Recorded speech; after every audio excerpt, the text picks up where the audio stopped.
दोस्तों एक लड़का और एक लड़की के बीच में पिछले 1 सालों से प्रेम प्रसंग चल रहा था। लेकिन ये बात लड़की के घर वालों को पसंद नहीं था कि उनकी लड़की किसी से फ़ोन पर बात करती है, किसी से प्यार करती है और उससे मिलने भी जाती है। अच्छा दोस्तों, ये मामला तब जाकर गंभीर रूप पकड़ लेता है जब ये लड़की अपने कमरे में छुप कर अपने बॉयफ्रेंड से बात कर रही होती है। तभी अचानक कमरे के अंदर उसकी माँ आ जाती है और अपनी बेटी को उसके प्रेमी से बात करते हुए देख लेती है। अब दोस्तों माँ क्या करती है कि सबसे पहले अपनी बेटी का मोबाइल फ़ोन छीन कर अपने पास रख लेती है, मोबाइल फ़ोन को स्विच ऑफ कर देती है। उसके बाद अपनी लड़की की खूब पिटाई करती है और जब इतना सब करने के बावजूद भी मन नहीं भरता है, तो लड़की की माँ अपने भाइयों को फ़ोन करके बुलवाती है, खुद दोनों हाथ उसका पकड़ लेती है। उसका एक भाई एक पैर को पकड़ता है, दूसरा भाई दूसरे पैर को पकड़ता है और तीसरा भाई उस लड़की के साथ ऐसा-ऐसा कांड करता है, जब आप लोग सुनेंगे तो आपकी आँखों से आँसू बहने लगेंगे। दोस्तों सच में ये घटना बहुत ही दुखद है, इसलिए आप लोगों से हाथ जोड़कर विनती करता हूँ कि आप लोग इस वीडियो को पूरा ज़रूर देखिएगा, क्योंकि दोस्तों इस घटना से आप लोग को बहुत कुछ सीख मिलने वाली है। दोस्तों ये घटना है मेरठ की और वहीं की रहने वाली एक लड़की है जिसका नाम तनिष्का है। तनिष्का दादरी गाँव की रहने वाली है। तनिष्का के पिताजी का नाम रमेश है, जो कि सीआरपीएफ में नौकरी करते हैं और फिलहाल अभी छत्तीसगढ़ में उनकी तैनाती है। दोस्तों तनिष्का के माँ का नाम राकेश देवी है और तनिष्का जिससे बात करती थी उसका जो बॉयफ्रेंड था उसका नाम अमन है। अच्छा दोस्तों मैं आपको बता दूं कि पिछले 1 सालों से तनिष्का अपने बॉयफ्रेंड अमन से बात कर रही थी, लेकिन ये बात घर वालों को पसंद नहीं था। तनिष्का की माँ कई बार मना कर चुकी थी।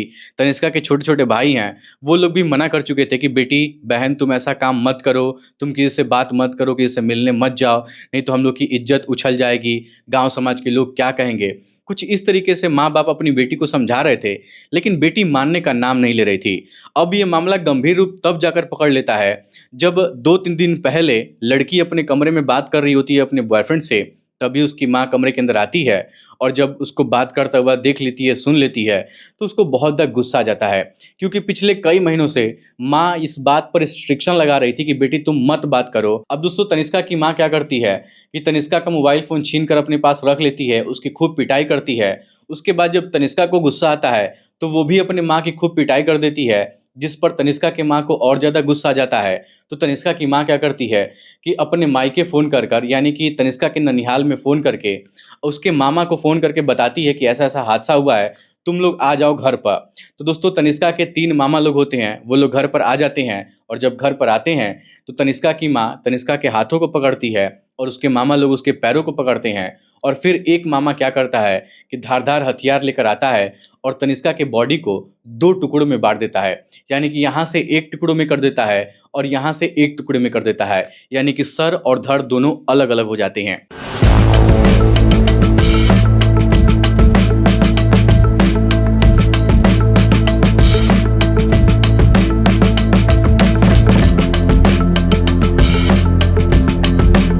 अब दोस्तों जब तनिष्का के साथ ये हादसा हो जाता है, जब सर और धड़ अलग कर दिया जाता है, तो तनिष्का की माँ क्या करती है कि आधा शरीर को एक गाड़ी में रखवाती है और उसका जो सर होता है दूसरे गाड़ी में रखवाती है और घर से 13 किलोमीटर दूर जहाँ पर बहादुरपुर नहर पड़ता है, वहाँ पर उसके बॉडी को फेंकवा दिया जाता है और वहाँ से 10 किलोमीटर की दूरी पर एक और नहर पड़ती है, वहाँ पर उसके सर को फेंकवा दिया जाता है। और फेंकवाने के बाद ये लोग अपने घर पर आ जाते हैं और शांति से अपना जीवन जीने लगते हैं। लेकिन दोस्तों भगवान की कुछ और मर्जी था। जैसे ही एक दिन का वक्त गुजरता है, तभी अगले दिन सुबह में उसकी जो बॉडी है एक नहर में फंसी हुई मिली, झाड़ियों में फंसी हुई मिलती है। तो कुछ गाँव के लोग शौच करने के लिए जाते हैं, तो सुबह-सुबह वो बॉडी उनको दिखाई देती है। तो गाँव के लोग पुलिस वाले को फ़ोन करते हैं, पुलिस वाले वहाँ पर आते हैं, बॉडी को बरामद करते हैं, उसका पोस्टमार्टम कराया जाता है, लेकिन वहाँ पर सर नहीं मिलता है, तो पुलिस वाले उस बॉडी को पहचान ही नहीं पाते हैं। लेकिन जब उस बॉडी को पोस्टमार्टम करवाने के लिए पुलिस वाले लेकर जाते हैं और जब उसके कपड़े को उतारा जाता है, तो उसके लोअर में से एक पर्ची मिलती है, जिस पर एक मोबाइल नंबर लिखा होता है। अब दोस्तों पुलिस वाले क्या करते हैं कि सबसे पहले उस मोबाइल नंबर पर फ़ोन मिलाते हैं, तो वो जो लड़का होता है वो अमन होता है, यानी कि उसका बॉयफ्रेंड होता है। जब पुलिस वाले उससे तनिष्का के बारे में पूछते हैं कि तनिष्का को तुम जानते हो, तो पहले तो वो घबरा जाता है, फिर बताता कुछ नहीं है। लेकिन पुलिस वाले जब हकीकत बताते हैं कि तनिष्का के साथ ऐसा हादसा हो गया है, तो दोस्तों अमन जो है वो फूट-फूट कर रोने लगता है और फिर अमन जो है वो पुलिस वालों को पूरी हकीकत के बारे में बताता है कि ये लड़की कौन है, इसका नाम क्या है, कहाँ की रहने वाली है, उसके गाँव का नाम, उसके माँ-बाप का नाम सब कुछ बताता है।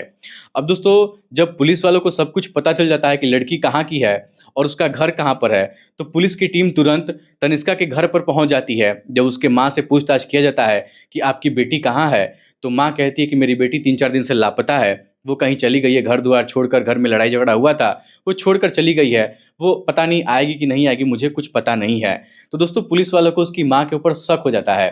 पुलिस वाले तुरंत घर के अंदर जाते हैं, उसकी माँ को एक कुर्सी पर बैठाते हैं और चारों तरफ से घेर कर जब उसको प्रताड़ित करके अपने तरीके से पुलिस वाले पूछना स्टार्ट करते हैं, तो दोस्तों तनिष्का की जो माँ है वो रो पड़ती है और जो पूरी घटना को अंजाम वो दी थी वो पुलिस वालों के सामने कबूल करती है कि हाँ, हम और हमारे भाई लोग मिलकर उसके साथ ऐसा हादसा किए हैं। लेकिन दोस्तों जब पुलिस वाले पूछताछ करते हैं कि आप ऐसा कदम क्यों उठाई हैं, तो वो पूरी घटना की जानकारी देती हैं कि मैं उसको बात करने से मना कर रही थी, मुझे अच्छा नहीं लगता था कि वो किसी और से बात करती है, वो लड़का अलग जाति का है और ये सब मुझे पसंद नहीं था, इसीलिए हम लोग मिलकर उसके साथ ऐसा हादसा कर दिए हैं।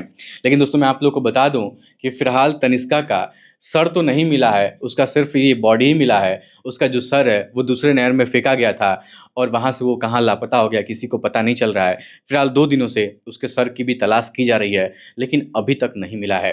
तो दोस्तों ये थी आज की घटना। इस घटना को सुनने के बाद आप लोग क्या कहना चाहेंगे? अपनी राय हमें कमेंट बॉक्स में ज़रूर बताइएगा। हालाँकि दोस्तों देखिए, प्यार करना गलत नहीं है। अगर लड़का अच्छा है, लड़की अच्छी है, दोनों का प्यार सफल है, दोनों एक दूसरे को चाहते हैं, जीवन भर रहना चाहते हैं, तो माँ-बाप को इतना वो कष्ट नहीं देना चाहिए, माँ-बाप को ऐसा कदम नहीं उठाना चाहिए। आप लोग का फ़र्ज़ है समझाने का, आप लोग समझाइए। और एक चीज़ मैं आप लोग को और बता दूँ कि अब वो पहले वाला ज़माना नहीं रह गया है, जब लोग अपने माँ-बाप की बातों को मानते थे। अब ये ज़माना कलयुग है और मॉडर्न ज़माना आ गया है। आजकल के टाइम में अगर आपके बच्चे आपसे सलाह लेते हैं, आपसे पूछते हैं कि मम्मी मैं ये काम करने जा रही हूँ, तो अगर वो आपसे पूछ लेते हैं तो यही आपकी बड़कपन है कि वो लोग आपसे पूछ कर कोई काम करते हैं। नहीं तो आजकल का ज़माना तो ऐसा है कि जो लड़के हैं वो अपने माँ-बाप से बिना ही पूछे कोई कदम उठा ले रहे हैं। लेकिन कोई बच्चा अगर अपने माँ-बाप से पूछता है तो ये आपका सौभाग्य है कि उसके बच्चे जो चाहते हैं आपके बच्चे, उसमें आप उसका सहयोग करिए। क्योंकि अगर बच्चा आजकल के ज़माने का कुछ आपसे पूछता है, आपसे सलाह लेता है, तो आप समझिए कि आपका लड़का बहुत अच्छा है। चलिए फिलहाल आज की इस वीडियो में इतना ही।